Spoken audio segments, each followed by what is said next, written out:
Assalamualaikum warahmatullahi wabarakatuh. Hai sobat, nama saya Kiki Afriani Putri. Saya salah satu mahasiswa jurusan PGMI Sekolah Tinggi Ilmu Tarbiyah STIT Sunan Giri Bima. Di sini saya akan menjelaskan tentang pengambilan keputusan yang tepat bagi pemimpin sekolah dalam mengembangkan sumber daya manusia dan contoh-contohnya.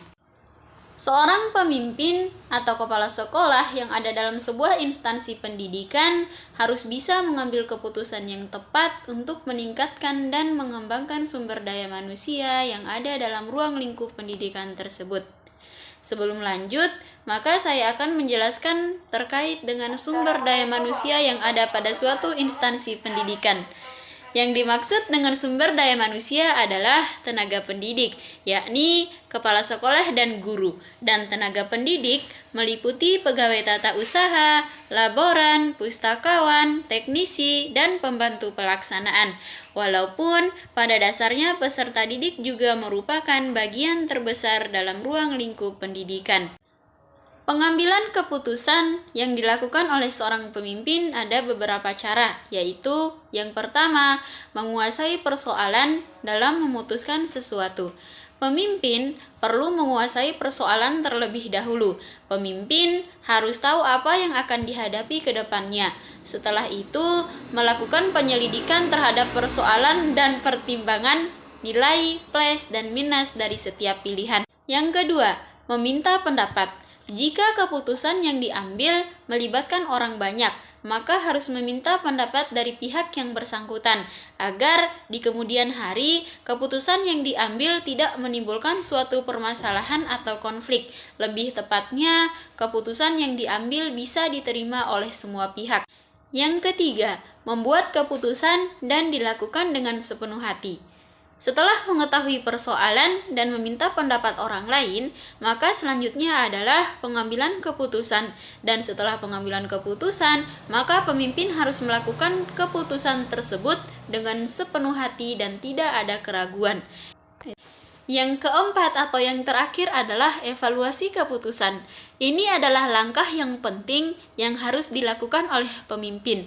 Pemimpin harus melakukan evaluasi secara berkala untuk mengetahui apakah keputusan yang diambil sesuai dengan yang diharapkan. Pengambilan keputusan, maka ada strategi untuk mengembangkan sumber daya manusia melalui jalur belajar, yaitu yang pertama, meningkatkan kualifikasi pendidikan, yang kedua, pendidikan dan pelatihan atau biasa disebut dengan diklat, yang ketiga, kursus, yang keempat, in-house atau training atau IHT, yang kelima, peningkatan budaya membaca, yang keenam, aktif dalam mailis, yang ketujuh atau yang terakhir adalah naratif. Sekarang kita akan masuk ke contoh kasus. Kiki Afriani Putri baru saja diangkat menjadi kepala sekolah, menggantikan kepala sekolah yang lama yang pindah tugas. Kebetulan, sekolah yang dipimpinnya merupakan salah satu sekolah yang terkenal dan telah berdiri lama. Selama 10 tahun ke belakang, sekolah tersebut banyak diminati oleh masyarakat.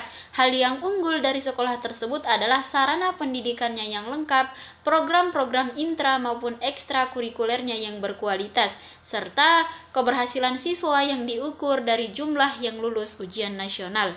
Namun, belakangan ini, sekolah tersebut merasakan bahwa perlu upaya peningkatan kualitasnya, seiring dengan persaingan yang makin ketat dengan sekolah-sekolah lain.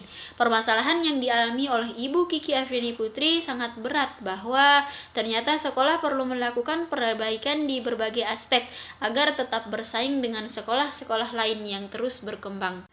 Lalu, keputusan dan strategi apa yang harus dilakukan oleh Ibu Kiki Afriani Putri untuk mengatasi permasalahan tersebut?